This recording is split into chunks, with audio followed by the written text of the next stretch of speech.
Okay, so here's what's going on. This is our lovely bag of blue Hopi ornamental corn, and that's what the seeds look like.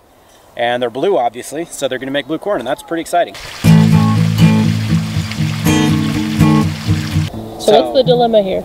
Okay, so the dilemma here is that we have 8 rows of corn that we can plant here. And that's all sweet corn, Serendipity, and then we want to plant Hopi blue corn. Now my family plants sweet corn. You want to do 2 different plantings so that you can get fresh corn twice a year instead of just once a year. You know, it is interesting to me that corn has such a visceral family connection. I don't know how to say it. Like, you don't understand. Like, if we don't plant a second planting of corn, I'm afraid, and we could have, I am afraid that I will be dishonoring the memory of my ancestors. You can see this whole half of the garden, corn. That half of the garden, everything else. You can tell what is sort of in the privileged position here. It is the corn. I think once we did a Christmas picture, I don't know what we were thinking.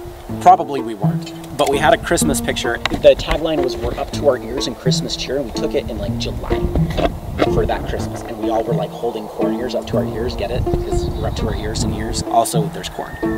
So that was what was going on. So the concern here is that there will not be enough sweet corn to honor your uncle's memory. There will be enough sweet corn. It's just that you want 2 different plantings. It's not how much corn you have, it's that you want to plant them at 2 different times so that twice a year you get fresh corn on the cob. So the way that my uncles paid for their missions in college was by planting 20 acres of corn and caring for it and selling it. And they're like 14 years old, right? So my uncle once showed up to school in his pajamas because they spent the whole morning going around saving the corn. I think there was like some kind of wind emergency. I can't remember exactly what. They spent the whole morning, like starting at like, I don't know, 4 or 5 in the morning, running around saving the corn. So he showed up to school in his pajamas. I had to call him and say, "Mom, I'm at school in my pajamas. Please send me some real clothes." If you took my grandfather's bones and ground them down, you would not have bone dust. You would have cornmeal.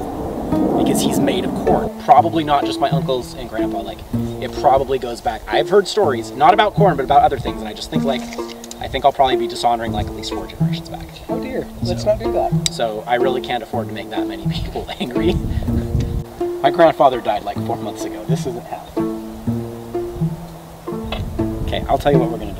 I am sorry, I know you want to do 8 rows of corn. You're gonna have to take it up with my grandpa in the afterlife, but we are doing only 5 rows of blue.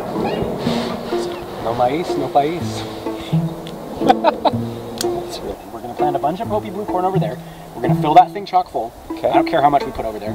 And we're going to do 4 rows here, and then we're going to save 4 rows for the Serendipity. And maybe we'll cheat and do 3 rows of Serendipity. Deal? Sure. It's your garden, man.